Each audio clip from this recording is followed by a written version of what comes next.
নমস্কার, আমার নাম অদ্রিকা ভট্টাচার্য।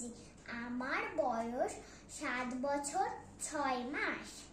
আমি এখন কবিগুরু রবীন্দ্রনাথ ঠাকুরের লেখা প্রশ্ন কবিতাটি আবৃত্তি করব। মাগো, আমায় ছুটি দিতে বল, সকাল থেকে পড়েছি যে মেলা।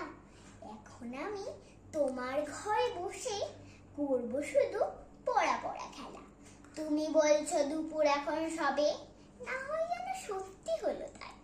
একদিনও কি দুপুর বেলা হলে বিকেল হলো মনে করতে নাই?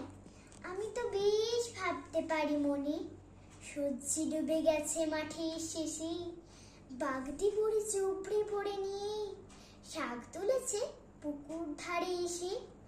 আধার হলো মাদার গাছের তলা, কালি হয়ে এলো দিঘির জল। হাটের থেকে সবাই এলো ফিরে, মাঠের থেকে এলো চাষির দল। মনে কর না উঠল সাজের তারা, মনে কর না সন্ধে হলো যেন।